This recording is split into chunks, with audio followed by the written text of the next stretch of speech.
Électrochoc, le podcast des électrons libres.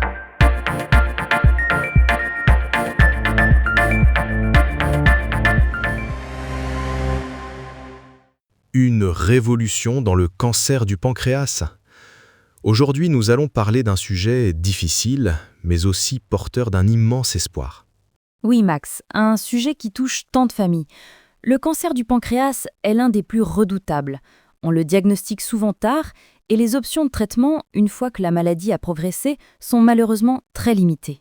C'est une maladie qui laisse si peu de temps. Et c'est justement pour ça que chaque avancée, même si elle peut paraître modeste, en réalité est un pas de géant. On a tous été marqués récemment par le témoignage de l'ancien sénateur américain Ben Sasse. Un témoignage d'une lucidité et d'une force incroyable. Il a partagé son expérience avec un nouveau traitement, sans cacher la dureté des effets secondaires, mais en insistant sur une chose essentielle. Ce traitement lui a offert du temps, un temps précieux, qu'il n'aurait pas eu autrement. Et c'est là tout l'enjeu. Dans cette maladie, on ne se bat pas pour un simple confort.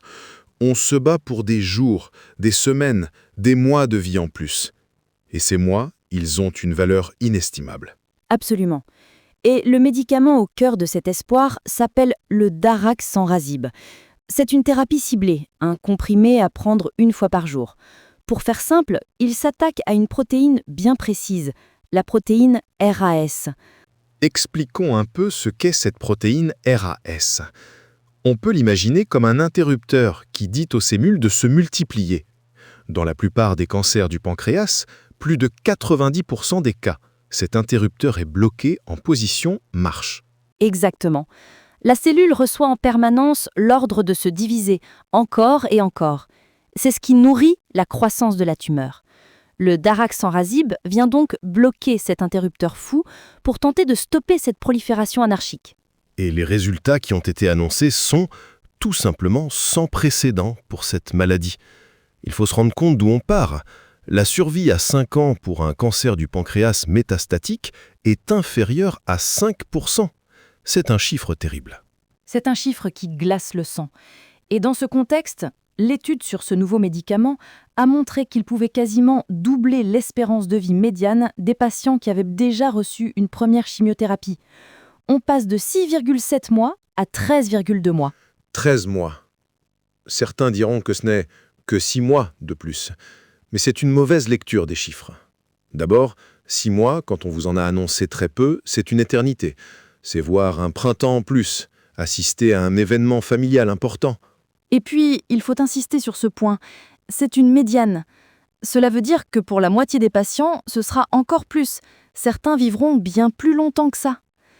C'est la différence entre une statistique froide et la réalité d'une vie. C'est redonner une perspective là où il n'y en avait presque plus. C'est d'autant plus impressionnant que la dernière grande avancée dans ce domaine remontait à une quinzaine d'années, et elle concernait des patients en première ligne de traitement. Là, on parle de patients qui sont à un stade plus avancé de la maladie. C'est un signal extrêmement fort. Bien sûr, il faut rester prudent. Ce traitement n'est pas anodin. On sait qu'il peut provoquer des effets secondaires importants, notamment sur la peau, avec des éruptions cutanées, mais aussi des troubles digestifs.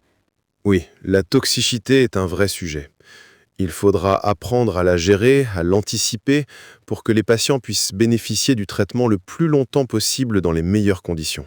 La vraie vie, ce n'est pas toujours un essai clinique. Mais cette avancée ouvre une brèche, et ce n'est pas la seule piste. On entend aussi beaucoup parler des vaccins à ARN messager, une technologie qui a fait ses preuves ailleurs. C'est une autre source d'espoir immense. L'idée serait de créer un vaccin personnalisé pour chaque patient afin d'éduquer son propre système immunitaire à reconnaître et détruire les cellules cancéreuses. Des premiers résultats sont encourageants. Mais là aussi, le chemin est complexe. La tumeur du pancréas est dite froide. Elle est très douée pour se cacher du système immunitaire et même pour le neutraliser. Il y a encore beaucoup de verrous biologiques à faire sauter, mais la recherche avance. Ce qui nous amène à une question cruciale, l'accès à ces innovations.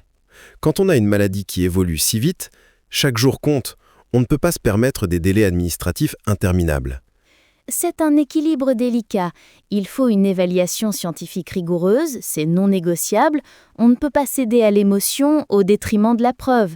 Mais il faut aussi comprendre l'urgence absolue des malades et de leurs familles. C'est exactement ça. Nous vivons un moment charnière.